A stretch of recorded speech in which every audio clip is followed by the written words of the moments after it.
সুপ্রিয় দর্শক, আজকেও আমি আপনাদের সামনে নিয়ে এসেছি একটি নতুন ভিডিও। এই ভিডিওর মাধ্যমে আমি আপনাদের দেখাতে চাচ্ছি যে আগামী 2022 সালে পশ্চিমবঙ্গ রাজ্য সরকার যে প্রচুর সংখ্যক গ্রন্থাগারিক নিয়োগ করবেন, গ্রন্থাগারিক নিয়োগের পরীক্ষায় কেমন ধরনের কোশ্চেন থাকবে এবং কোশ্চেনগুলিকে আপনারা কিভাবে উত্তর করবেন সে বিষয়ে আমি তৈরি করেছি আমার এই ভিডিও। আমার ভিডিওর আজকের প্রথম কোশ্চেনটি হলো, আমেরিকার লাইব্রেরি অ্যাসোসিয়েশন কি? আমেরিকান লাইব্রেরি অ্যাসোসিয়েশনটা কি? এটার উত্তর হচ্ছে, আমেরিকার লাইব্রেরিগুলির উন্নতির জন্য 1876 সালে ফিলাডেলফিয়াতে এই সংঘ প্রতিষ্ঠিত হয়। এর প্রধান কাজই হলো গ্রন্থাগারগুলির এবং গ্রন্থাগারিকের উন্নতি সাধন করা। অর্থাৎ আমেরিকান লাইব্রেরি অ্যাসোসিয়েশনের 1876 সালে ফিলাডেলফিয়াতে প্রতিষ্ঠিত হয়। এই সংগঠনটির প্রধান কাজই হলো গ্রন্থাগারগুলি এবং গ্রন্থাগারিকের উন্নতি সাধন করা।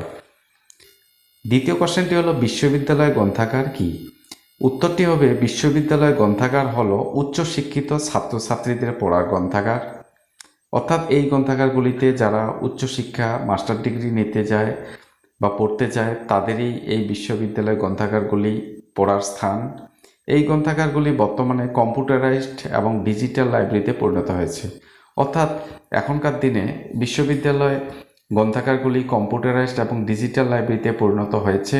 এই গ্রন্থাগারগুলি CAS, current awareness service, SDI, selective dissemination of information, indexing service, reprography অর্থাৎ জেরক্সের পরিষেবা সার্ভিস প্রদান করে থাকেন। অর্থাৎ বিশ্ববিদ্যালয় গ্রন্থাগারগুলি এই ধরনের সুযোগ সুবিধা ছাত্রছাত্রীদের প্রদান করে থাকে।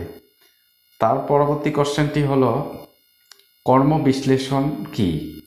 উত্তরটি হবে, কর্মবিশ্লেষণ হলো এমন একটি পদ্ধতি যার মাধ্যমে জানা যায় কাজটি কিভাবে করা হবে। অর্থাৎ কর্মবিশ্লেষণ বলতে একটি বিশ্লেষণ যার মাধ্যমে আমরা জানতে পারি যে কাজটা কোন সিস্টেমে করব বা কিভাবে করব এবং কাজটি করতে কি যোগ্যতা লাগবে, অর্থাৎ কাজটি করার জন্য কেমন যোগ্যতা লাগবে, এসব বিশ্লেষণ করাকেই বলে কর্মবিশ্লেষণ।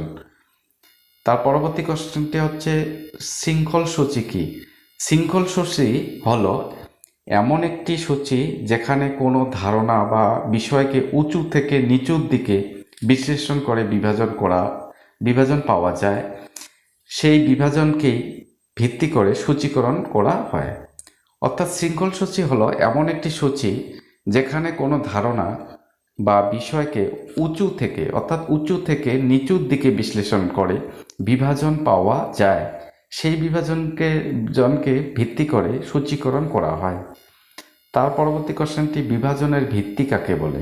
উত্তরটি হবে, যখন সাদৃশ্য এবং বৈসাদৃশ্য ভিত্তিতে কোনো ধারণাকে পৃথক করা হয়। অর্থাৎ সাদৃশ্য এবং বৈসাদৃশ্যের ভিত্তিতে কোনো ধারণাকে যখন আমরা পৃথক করি তখন তাকে বলা হয় বিভাজনের ভিত্তি। তো বন্ধুরা, thank you for watching my video. Thank you.